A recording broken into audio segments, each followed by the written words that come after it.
Jai Masters. So the word truth is thrown around a lot today, used as weapons and anti-weapons and so on. The Bible says, and ye shall know the truth, and the truth will set you free. Let's talk about that kind of truth. There are two fundamental truths. They're not arguable. They're experiential. They're the same in Russia. They're the same here.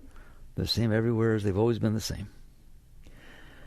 That forms a foundation that cuts through all the noise that people get themselves into. One of them, they're funny truths. They're ones people don't want to think about. They know about them. They don't want to think about them. One of them is that you're sitting on a planet spinning around the middle of nowheres. And I mean nowheres. This is something I've learned to contemplate since I was young, in my 20s. And I make myself think about it all the time. And I mean all the time. Because it's the truth. I'm sitting on a planet in the middle of absolutely nowheres. There's nothing but black, dark, empty space all around. And there's this beautiful little planet. I don't want you to see it like the astronauts see it from the space station. That's way too big. When you come in that door, the opposite wall, there's a picture that Cassini took on her way to Saturn from 2 million miles out. Not a measly few hundred miles, whatever. 2 million miles out, and you see the Earth like you'd see Mars through a telescope. It's just this tiny little thing. It's gorgeous, and it's just spinning around the middle of black, dark, empty space. Why would you want to think about that all the time? Because it's the truth. That's real truth. You don't have the right not to think about that.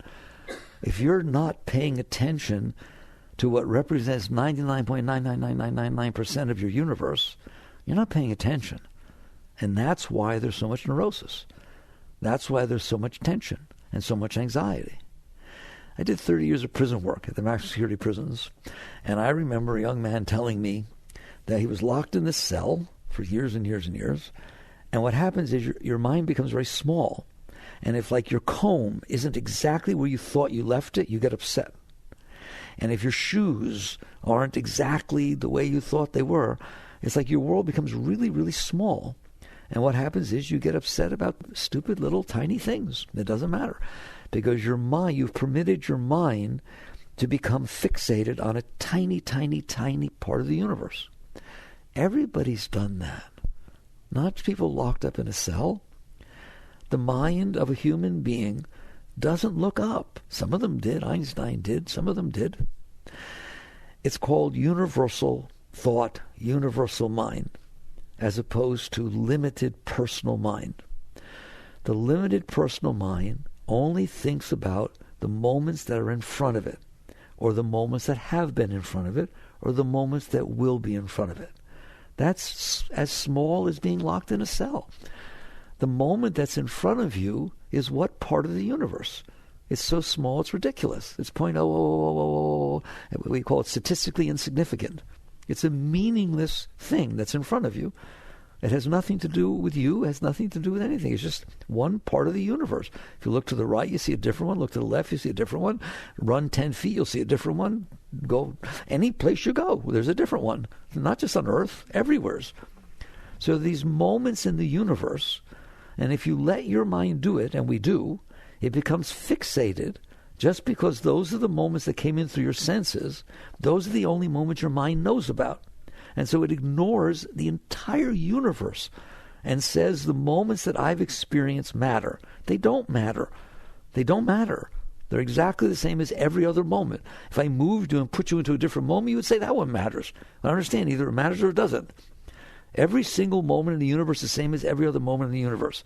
It's a moment in creation. It took 13.8 billion years to get here, and all of them are connected with each other.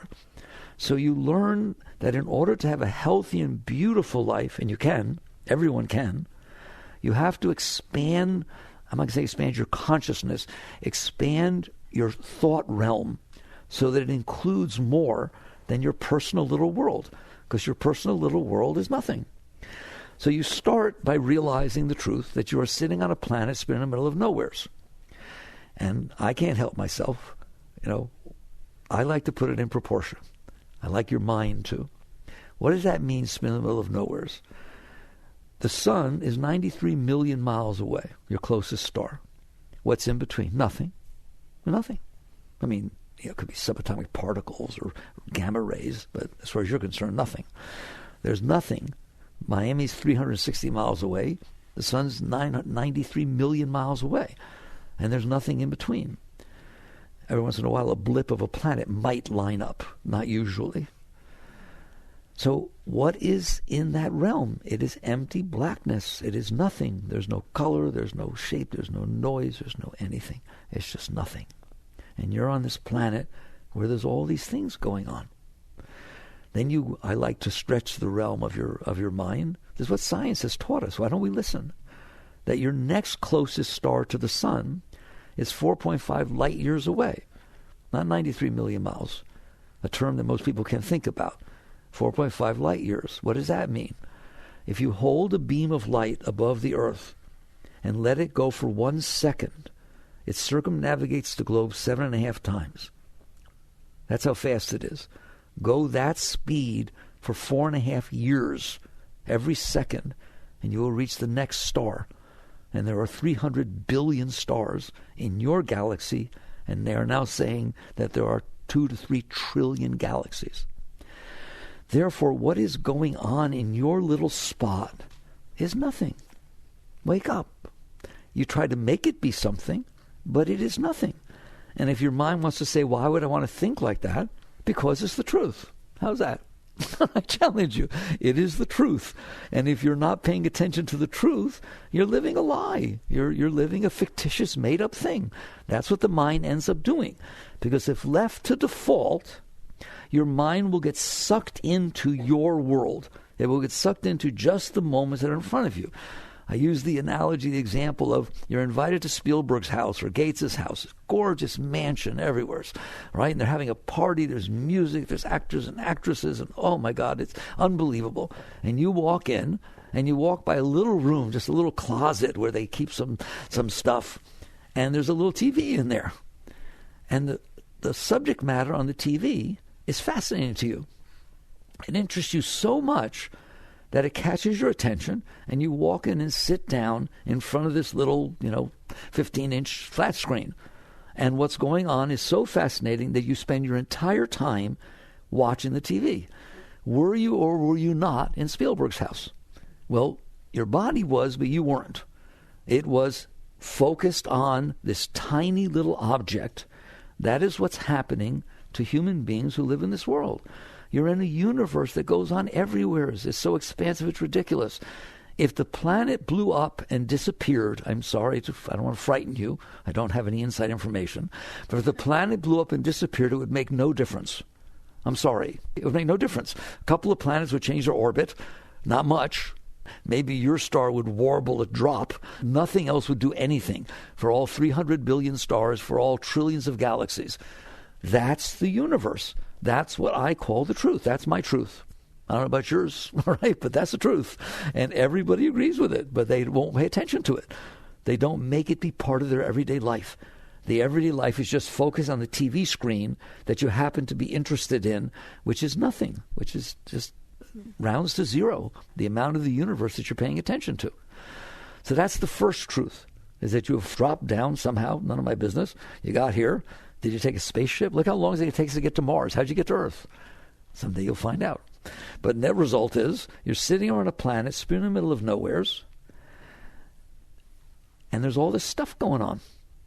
You can play business, you can play doctor, you can play nurse, you can play golf, you can play tiddlywinks, you can play a saxophone, you can do whatever you want. It's an amazing place. Go to Mars, there's nothing going on. Go to Jupiter, go to Saturn, go anywhere, right? We have never seen anything, not even a protozoa, going on anywheres. But here, my God, there's trees, there's elephants, there's giraffes. Earth is God's idea of Disney World. There's nothing even close. People say, well, the universe is so big, there must be life somewhere else. I don't want to say that. I have no idea what's going on. All I know is we haven't found anything. Well, we have the Hubble Space Telescope out there. We have all kinds of stuff. We've looked at everything. We have never found anything but dirt and gases, basically. But yet on this planet, every single second, there's all this stuff going on. So you have dropped down onto a planet that's really special, and it's spinning around in the middle of nowhere. So that's the first truth. Just contemplating that, using your brilliant mind, which gives you when I was in elementary school, they taught you that the difference between humans and other mammals and other animals is a human has a capability of abstract thought. I don't know whether others do. I'm not claiming to know any other animals, right? But you have the ability of abstract thought. What does abstract thought mean? You can think about things that aren't in front of you. You can abstract from what is coming in through your senses. Well, why don't you use that? You have the ability to position yourself in the whole universe. Can you see what tension that would take off of you? You think it's so important what's happening in front of you, what people are saying, what they're doing. If somebody walks by that you know and you say hello, I don't want to point out the neurosis. You say hello and they don't say hello back, it bothers you. Okay? Why don't you put it in perspective? There's a whole universe going on. It's pretty neat that there are even people and that you can even understand their language or whatever, right? I always, if my mind does that, I say there's 7.5 billion people on the planet Earth. They didn't say hello either. Right? Learn to think in a way that is healthy, just like you learn to eat in a way that's healthy. Learn to think in a way that does not allow your mind to become like an ingrown toenail, that all it thinks about is you, that all it thinks about is what is in front of you and what has been in front of you and what it can think about might be in front of you. All right? And you're all freaked out about what has been in front of you. You're all freaked out about what is in front of you. And you're sure as heck freaked about what the mind makes up might be in front of you. And then you wonder why there's tension. You wonder why there's anxiety. You wonder why life is so difficult. Life is not difficult. Life is not difficult. You've dropped down onto a planet that's been here for 4.5 billion years. It's fascinating. There's all kinds of things going on, right? If you want food, you just pull it out of the ground and eat it. It's just amazing. You have a body. There's 24 trillion living cells that make up your body. What an amazing thing. So you have a body, you have a mind, you have a heart, and you're put onto this amazing planet. Everything else in the universe, when I give you these distances we talk about, everything else, pretty much everything else in the universe is nothing. It's not like it's second place. It doesn't even rank. There's nothing going on. It's just black, empty space. Even the stars, okay? I told you the next closest star to the sun, to your sun, is 4.5 light years away. What about the next galaxy? Now that you have 300 billion stars, of which is nothing but emptiness. There's just all that space in between. Your next galaxy, I think, is 2.4 or 2.6 million light years away. Just go at that speed for 2.5, 2.6 million years, and you hit the next of 2 trillion galaxies. So there's nothing but empty space everywhere. No color, no sound, no this, no that, just empty black space. How often do you have absolutely nothing in front of you? Never. And you have these cells that make up your body, and you have a mind that creates thoughts. You have a heart that creates emotions. How did you do that? Make your mind. Make a mind. Nobody can do that. You were given a gift of dropping down onto a planet and having all these experiences. And somehow we managed to make a mess out of that. We managed to become neurotic. We managed to be full of fear. We managed to be full of anxiety. We managed to just get uptight all the time. Why would you do that? Why not just enjoy the fact that you dropped down to a planet? You didn't make the planet. You didn't make the moment in front of you. You sure as heck didn't make all the moments that aren't in front of you, which I hope you're intelligent enough to understand are exactly the same as the moment that is in front of you, except to you, because you're making a thing out of it. You have to learn to think scientifically about life. Everything is moments in the universe, in time and space. There's a moment, and one of them is in front of you. How many are not in front of you? People make a big deal about I like my favorite thing. Somebody says, "I'm afraid of missing things." You are missing everything. Do you understand that? You miss. You're experiencing 0.000000001% of what's going on, and you're afraid of missing something. Right? Now we're going to talk about why the mind gets like that. But you can't enjoy your life, and you can't even be productive and giving in life if what you've done with your mind is lowered it down to this tiny little piece that you experienced and then make a whole thing about it inside your head that you think you know something. You don't know anything. You don't know anything. but I read some books. What percentage of all the books have you read? What if you read a different book? Would you think differently? Yes. What if you had a different experience? Would you be different? Yes. So it's just sort of these experiences are unfolding in front of you. Your mind is making a big deal out of them because they're the ones you experience, but just because they're the ones you experience doesn't make them special, doesn't make them different. If you were somewhere else, you'd experience that. This is what this is the difference between wisdom and intelligence. Intelligence collects the little bit of data that it has, and it makes a big deal out of it. Wisdom sits there and says, I don't know squat. I don't know squat. My beliefs, my opinions, my preferences, my hopes, my dreams, my concepts, my views, they're just things that I picked up. They're data that I picked up along the way because I read a book, saw a movie, met a person, got divorced, whatever it is. I had these experiences. How many experiences? They seem like a lot to me. They're the ones I had, but they're nothing. If you had different experiences, your mind would think differently. Skinner, the psychologist, says man is the sum of his learned experiences. It's not true. Your mind is the sum of your learned experience. Your psyche is the sum of your learned experiences. Someday you're going to find out, and I hope you've been here enough to understand that you are in there noticing that your mind is the sum of your learned experiences. You watch your thoughts. You feel your emotions. Okay? You are not your emotions. You are the feeler of your emotions. You are the one who experiences your emotions. You say that all the time. My heart is killing me. Whose heart? Ever since he left me, I just have all this pain. How do you know? Because I'm in here. Was it always like that? No. It used to be filled with love. How do you know? Because I'm in here. You're the consciousness that is experiencing the thoughts created by the mind. You are the conscious experiencing the feelings that are created by the heart. And you are the consciousness that is receiving the input that's coming in through the senses.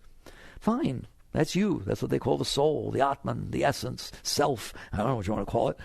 I just ask you, are you in there? And everyone always says yes. I've never had anybody say no anytime I ever ask them.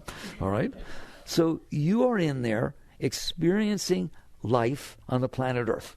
That's one big truth that you should never forget. Never, never. I used to do the following when I was training myself when I was 22 years old, 23 years old, back in the early 70s. Every time I got into my car, before I started the car, it doesn't take time. It just takes consciousness, mindfulness. I would stop before I put the key in the ignition, and I would remember that I'm sitting on a planet in the middle of nowhere about to scoot around on a car. Well, that's pretty weird, all right? Just like it was weird when we put those robots and stuff up on Mars, right? And they were scooting around. That was a big deal. Well, you're scooting around on the planet Earth. It's exactly the same. And then when I got out of the car, I'd do the same thing. And I just trained my mind to dare to be universal in thought, to dare to think broader. And it changes everything. It changes everything. You don't get an ingrown toenail because you've expanded it out. Otherwise, it naturally just gets fixated, like watching the TV. It gets fixated on the input that's coming in, and somehow it thinks that's your universe. Your universe is the universe. Don't create another one, all right? So one truth that is an absolute truth is you're sitting on a planet spinning in the middle of nowheres. There's a second truth. You're not going to like this one either. What? You ain't staying. You're not. We did a statistical study. They do regression analysis and correlation coefficients and stuff, right? Of things that were born and things that died. Very high correlation. Like 100%. Anything that was ever born died, going back as far as you want to go, of any species. Well, you're going to die too. So you drop down onto this planet, spin in the middle of nowheres. You hang out here for, who cares, 80, 90, 100. What's the difference? For some period of time. And then you have experiences, and then you leave. I have no interest in your beliefs. I'm going to tell you something. You don't know where you came from. You don't know where you're going. All right? But what's exciting is that someday you'll find out. That's why I know people have trouble with this. Someday you're going to be laying on your deathbed, and instead of freaking out that you don't want to die, or, you didn't experience what you want to experience, which I already told you was about you haven't experienced anything, you sit there and realize one of the greatest mysteries that has existed from Aristotle, Plato, all the way back to whenever people could think is there a life after death? Will I still be here? Well, you're going to find out. And I just don't understand why people have a problem with that. You want to have an adventure? There's an adventure. You want to explore? There's an exploration. But basically, the second truth that is an absolute truth is you have dropped down into planet Earth, that's the first, and you're not going to stay here. What does that mean? How could you have such a big problem? If you go on a vacation, you stay in some place, you know you're just going to be there for a day or two. Come on, man. You can handle stuff. You understand that? Well, it's the same thing here. You're a guest. You're a guest. You have dropped down onto a planet that's been here for 4.5 billion years in a universe that took 13.8 billion to create. You didn't do any of it, nor did anybody else. And you're just down here visiting, and you're going to stay for a little while, and then you're going to die. Then you're going to leave. You're not going to be on the planet Earth. So it's not a problem. It's just reality. That's the second truth. So what does it mean? It means it's crazy to not enjoy your journey. You're supposed to be enjoying every single second of every single minute of your life. Why? You're like this kid that was given all these gifts. A body with 24 trillion cells, a mind. Your mind can do anything. What a gift you were given. You understand that? And your heart, oh my God, it can be sad, it can be happy, it can be excited, it can feel all these different emotions, like an orchestra. It can play all these different tunes, and you get to walk around and see all the different things. Like if you go to a botanical garden, there's all these orchids and this and that. They all came from Earth. Nobody made them. You understand that? You go to a zoo, there's all these animals. They're really on the planet. You were dropped down in a fish in the sea. God, how can you not be having a blast every single second of your life? That's what those truths, and ye shall know the truth, and the truth shall set ye free. Free of what? Of this mess that we're doing with our minds. So let's talk about why most people, in fact, almost nobody, is able to literally be in a state of ecstasy, to be in a complete state of total well-being for the entire journey that you're sitting on this planet. You were sent on a vacation. Here you drop down. This is what you get to do. I like to play with students to sit there and say, make believe that we're not on Earth, that we're way back there looking at that picture I was talking to you about, 2 million miles out. There's a planet down there, and I'm your guide, and you're just souls, your spirit, right? And I tell you, we're going to go down and visit the planet Earth. And it's an amazing place. And explain to you all the different things that there are there, and the trees and the grass and the things, they all take care of themselves. And then there's an irrigation system built into the planet that the heat absorbs from the ocean and forms a cloud and it floats over it like a little watering pot and it waters there. Oh my God, it's an amazing place. You get to go there. Well, you're all very excited, but you won't stay. We'll just stay for a little while, a few years. All right? What do you want to do? Just for kicks. We're going on a field trip. What do you want to be? What do you want to do? And every one of you get all excited. I want to be a fireman. I want to be a scientist and figure out things. I want to be a musician and play the greatest things, right? All that stuff, right? And I read every one of them, and it's amazing. Not one of you said, not one, I want to go down there and become a neurotic mess. Wake up and can't sleep at night, and I'm scared to death, and I'm afraid what people can think of me, and I'm afraid what I look like, and I get a little zit on my face, and I'm freaking out. And nobody wrote that. Why? And so you start to question, what's going on? How did you blow this? How did it happen that you dropped down in this amazing place, and there's just total fear and anxiety and tension and stress and so on and so forth? Can we talk about it? Okay. What happens is you drop down here. Let's make believe you're clean. There are people who say you don't come down clean, but we're not going to discuss that. You drop down here and say it's empty. We'll just talk about empty mind. You're clean. Well, what happens is the lowest function of your mind is that it receives your senses. That's the most basic function. It runs your body and it receives the senses. If you were not receiving your senses, you might as well not come down here. If you don't have sight, sound, taste, touch, so on, you're not experiencing the planet. Nothing wrong with you. You're still in there, but you're not experiencing the planet. So your first function of dropping down onto the planet is to have a robot, if you will, a body that's able to experience at least the moment that's in front of you. Doesn't experience more, but it can at least experience that.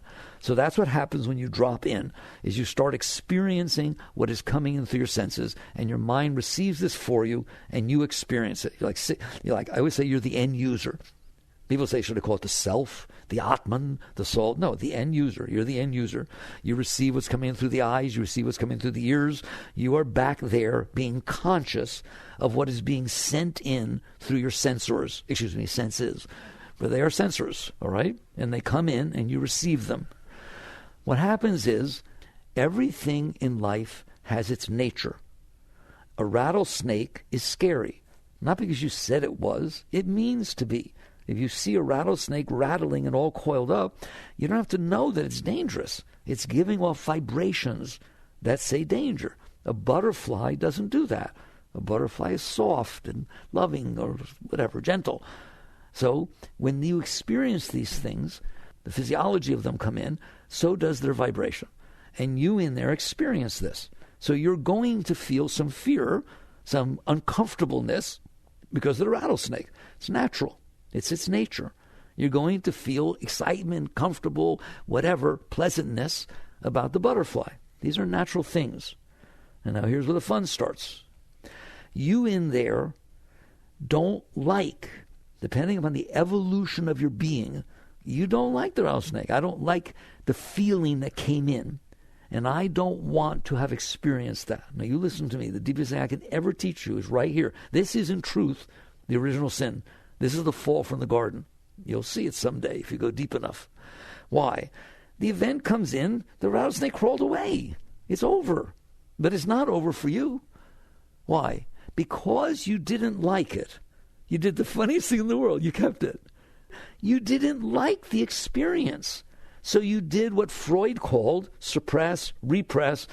He's talking about big things. I like talking about you resisted it. How's that? Suppression and repression are just serious or denial. Those are serious resistances. But it's the same process. You are resisting the experience you had. So that but you had the experience. You can't undo the experience. You can't get rid of the experience. You had it, right? But when it came in, it formed in your mind. That's where you received it inside. You are watching it all in here on a flat screen TV of your mind. You're not, I told you, I shouldn't have to tell you this. You are not looking out through your eyes. Do you understand that? You have never looked out through your eyes. Light is bouncing off of objects, reflecting back, stimulating your optical receptors, light-sensitive nerves, cells, and then it's being passed up the wires of your nervous system, and it's rendering within your mind.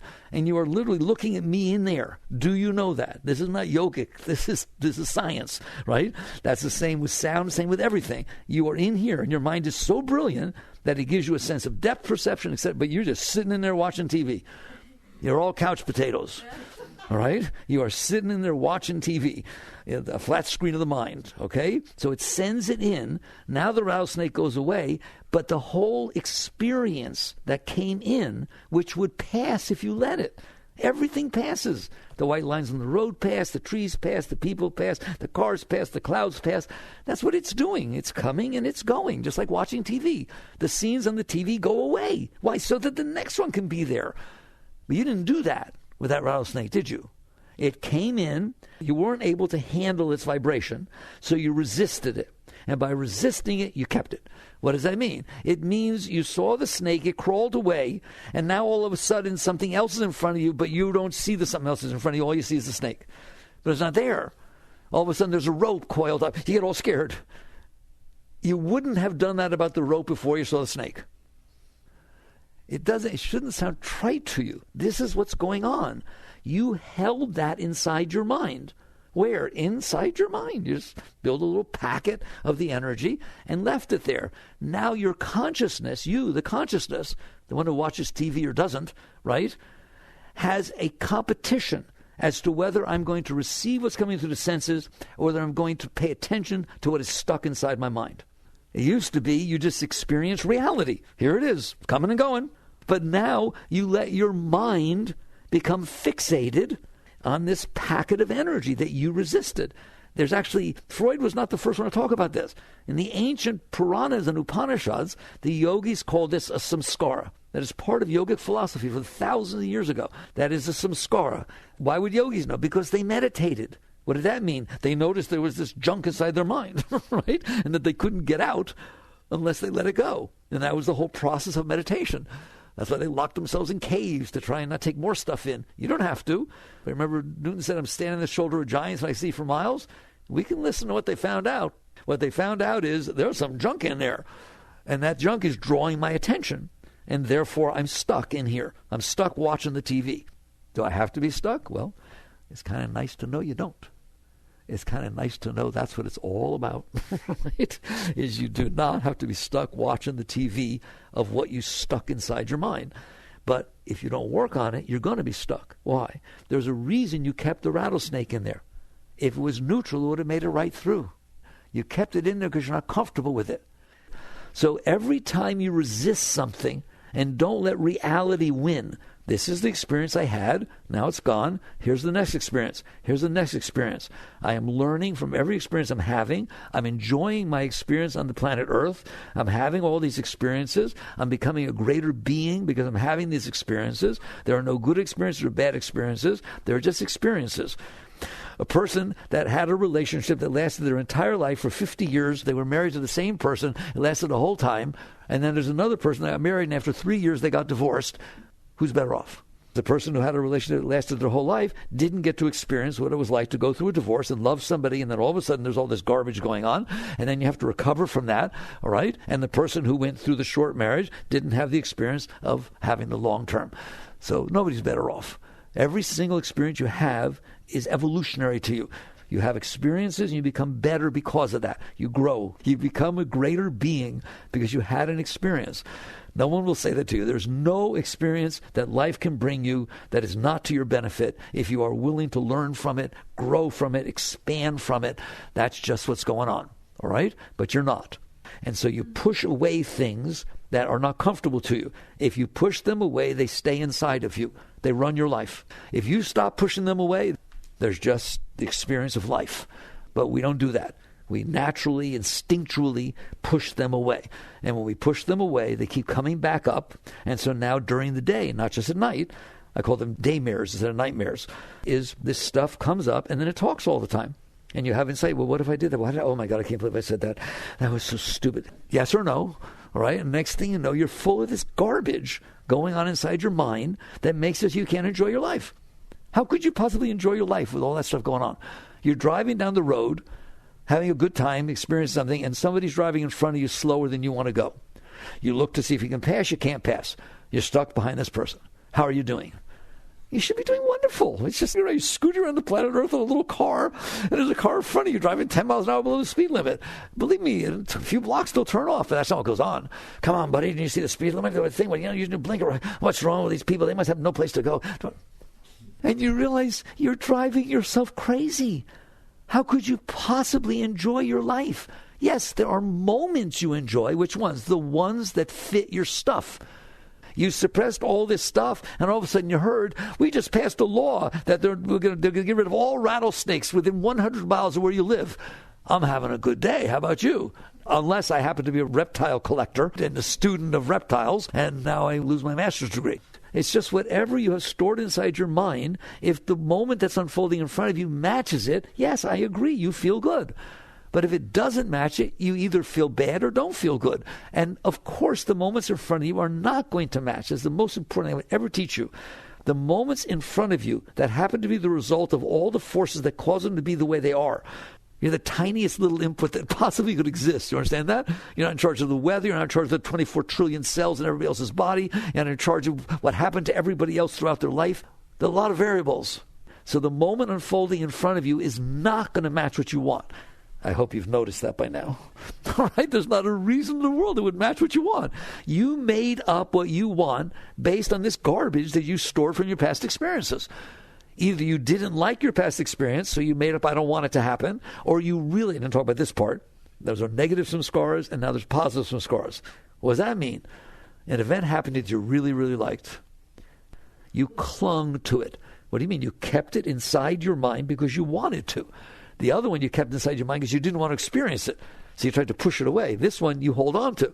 So you meet somebody and they turn you on, and for the next, we say you're floating on a cloud. What does that mean? For the next 6 hours, you don't see people, places, things. You better not be driving.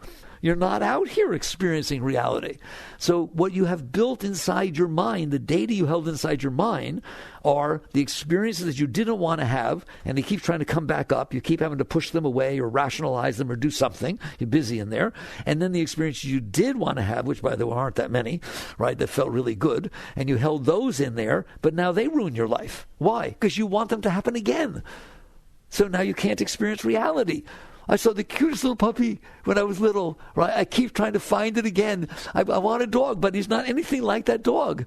right? I had a relationship when I was in 8th grade, 9th grade with Johnny. It was so amazing. And his parents took him away before we ever had a fight.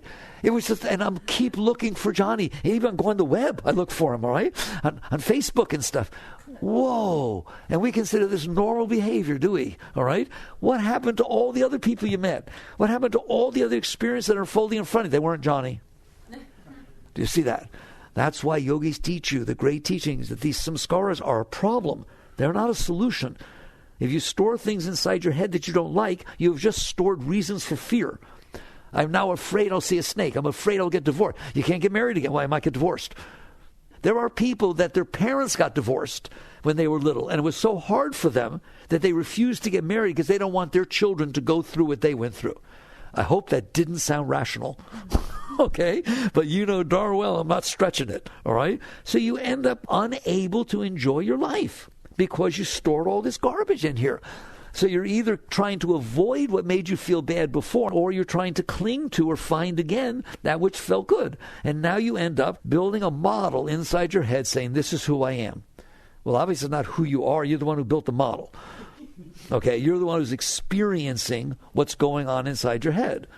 And so basically what you end up doing is saying, this is who I am. The person that likes this, person that doesn't like this, person who believes in this, person who doesn't believe in that, all my concepts, my views, my opinions, my preferences, my hopes, my dreams, those are mental thoughts. Where did you get those? They're based on the experiences you've had. No matter how strong you feel about something, if you had a different experience, I'm telling you, you would feel differently.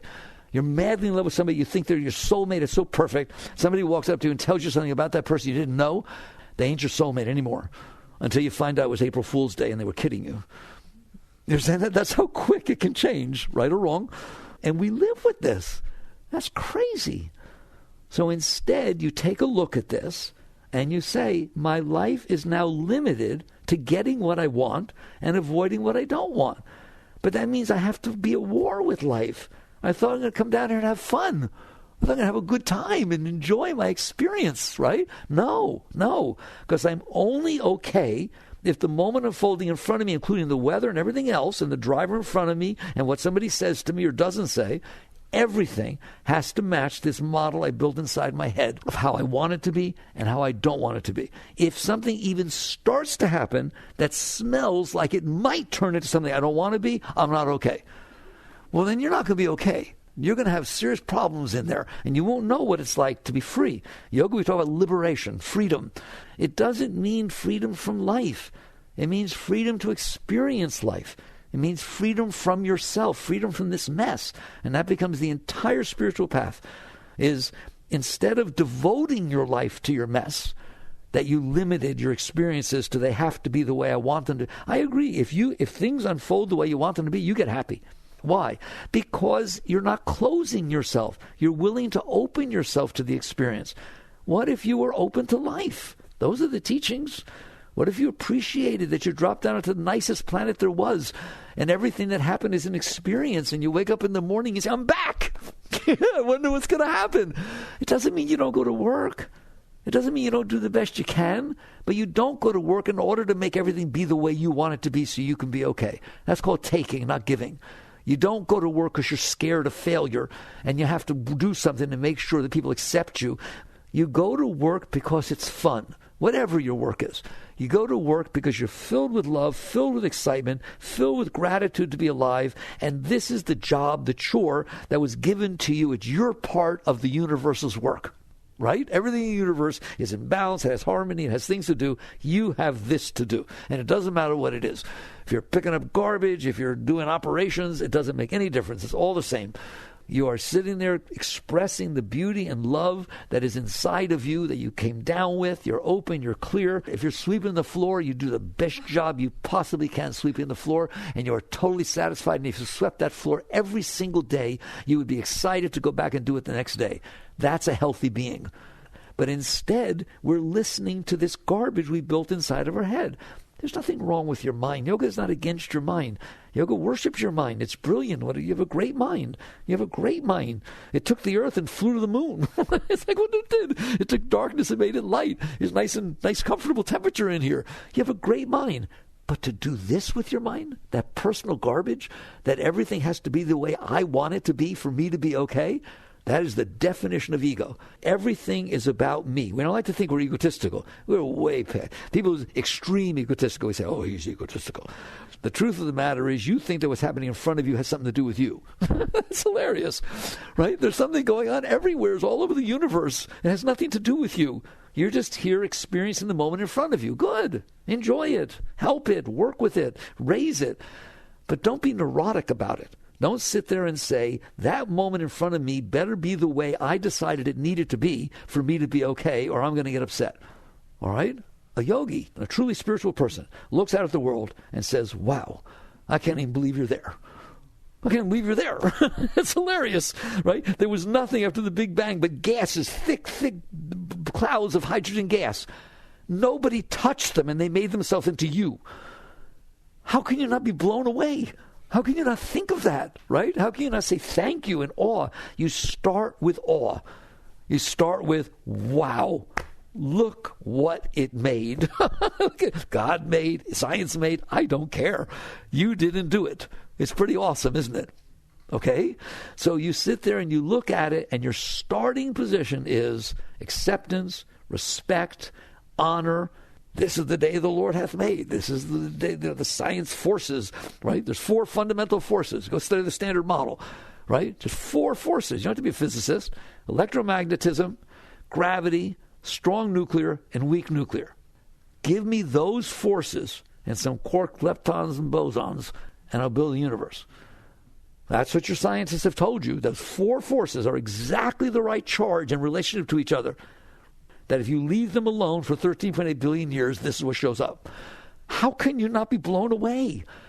Because it's not what I want it to be. Well, who gave you that right to drop down here into a system that existed for 13.8 billion years and made this? Look around. Oh, my God. And you're saying, but it's not what I want. I don't want it to rain today. I'm going camping. I don't want the car. The fact that there is a car, I can't even talk about it. Right? It should blow your mind, right? I always say to you, the bottom line is this. The world is not bothering you. You are bothering yourself about the world. Is that a true statement or not? How can the weather bother you? It's weather. It's been here forever. You bother yourself about the weather. The car in front of you cannot be bothering you. You're bothering yourself about the car in front of you. It's everything. And so you wake up and you realize you don't have to change anything except yourself. You don't change what you're doing. You don't change your relationship. You don't have to do any of that. It has nothing to do with that. And it doesn't take time. It's not like I have to go meditate for 3 weeks, right? It means you wake up and realize I am a thinking, intelligent, wise human being. And boy, have I missed this, right? I gave total importance to this limited model that I built inside of my head because of the limited experiences that I had, which were nothing, right? But I think they're all I had, so that's all I got. It's not all you have. Life brings before you something that is connected to all of life. Every moment in front of you is connected to every other moment through time and space. If your great-great-great-grandmother never met your great-great-great-grandfather, you're not here. And you had nothing to do with that. And that is true of every single moment that caused the moment now to be the way it is. So you start with this openness. That's what it's all about, openness. Not closed-mindedness, openness. And you start appreciating and respecting the moments that are unfolding in front of you. Every human being is a miracle. It's a miracle. Everybody's got 24 trillion cells that devoted their life to give you a body. How can you not respect that person? Do you understand that, right? And you stop with all this judgment and all this garbage and opinions and preferences and hopes and dreams and concepts and views and beliefs, and you just cool it. And you sit down and you start letting that stuff go. That's how you grow spiritually. The next time you judge somebody, you let it go. You think of these 2 truths, right? I was dropped out onto a planet and this is what's going on. It's pretty amazing. And I'm not staying. So I'm going to enjoy every single moment of every single second. If you do that, little by little, over every day, every moment, you keep letting go of what we call your personal self, of your ego. You just let it go. I don't want to do the dishes. It's kind of neat. You're sitting on a planet in the middle of nowhere. That's how I used to do the dishes when I had to, right? I'd put Mickey way up on top of the planet, big, way big, like Gulliver, right? Way big up there. And he's got a dish rag. And he's looking out over the universe, washing the dishes. It becomes fun. And you just start enjoying what you're doing by getting your head straight. And you keep letting go of the resistance. And you make a vow to yourself. That stuff you stored in there, that's a problem. Right? You stored this stuff inside that you couldn't handle, and now you built your house on that stuff, your whole mental way of thinking. And so you sit there and you don't take any more in. Whatever happens today, if somebody says something, doesn't say something, somebody yells at you, somebody criticizes you, whatever it is, first let go. You just first let go. Let go. It doesn't mean you can't respond back, but you don't respond back with defensiveness or immediate reactiveness, because that's just you protecting this thing you built inside. Anybody know anything about protecting that thing in there? You decide, I don't want to do this. I don't want to do it. I don't want to devote my life to the lowest part of my being, the garbage I stored inside. And so you learn to let go. You keep letting go. And they write me from all over the world. All they do is start doing that, and everything changes. Of course it changes, because you've opened up some. And then what you're going to start to feel is this beautiful energy inside. What energy? The energy that you feel when you get the way you want is because you didn't resist. So if you're not resisting more, you will feel that energy more. It is not that because she said she loved you that you felt love. What if you didn't like her or him, and they came up there when you had your friends around and they said, oh, I love you so much? You wouldn't feel love. You would feel resistance. It is not somebody's words or somebody's actions. It's your receptivity. So if you are open to more things, you're going to feel more joy. You're going to feel less tension. And so you just decide, I don't get to decide life. I didn't make it. It's the result of all the forces that cause it to be the way it is. I can work with it, but I cannot resist it. So when it unfolds in front of me, the first thing I do is pranam to it. I say, thank you. I honor you. I respect your right to exist, because you are the result of all the forces that made you be the way you are. And you practice that. It's called practicing acceptance or practicing appreciation, gratitude. And you just keep letting go. And you're going to start to feel more and more good energy. And then the energy will become so strong inside of you that it becomes a palatable force. You actually feel it flowing up inside of you. And it starts lifting you. Your heart is always lifted up. You're always smiling because it's raising your muscles up in your face. And you're just feeling sharp and clear. There's no more spaciness. This is yoga. Right? Yoga is that energy, how to get and work with that energy. And so it gets higher and higher, and eventually it will get so high that it literally intoxicates you. You just feel it pouring up your spine and through your whole being every day, every moment, lifting you, raising you. I was in the spirit on the Lord's day. Call it spirit, call it Shakti, call it Chi. I couldn't care less. Right? You're going to feel this energy, and it becomes your life. And then your thoughts start trying to be weird, but the energy is so beautiful you don't want to do it. It's the energy you feel in the arms of your beloved. The energy you feel when you first hold your first child or you succeed is in there all the time, except you limited it to things being the way you want. When you stop doing that, now you see the path? It's not that hard, right? When you stop doing that, the energy is there all the time. And what the great ones have told you, including Christ and Buddha and all the great masters of every tradition, is when you let go enough, it pulls your consciousness into it because it's so beautiful. It's not a struggle. It's so beautiful that you keep being pulled into it until eventually you let go. And Christ said, my Father and I are one. And Buddha went to Nirvana. The great masters, Master Meher Baba, one of the great masters of India, great yogic master, said, my consciousness was a drop. It fell into the ocean. Find it. You will never find that drop. And you start understanding yoga means merger, oneness, like the Shmai, right? The Lord is one. You just realize your consciousness is capable of experiencing God, is capable of experiencing the consciousness of the universe. I don't want to get into that. But start off where you are and understand the journey is phenomenal. It's beautiful. By all means, you keep doing what you're doing because you're serving, you're helping, you're serving. And I'll close down with one thing I've ended up teaching most of you, right? Is the highest life you can live is that every moment that passes before you is better off because it did. That's the highest. You can't live a higher life than that. That if every moment that passes before you is raised because it passed before you, it's just better off because it did. And so you do that with your life. Instead of defining this limited thing and then struggling and fighting and getting all neurotic. Very good.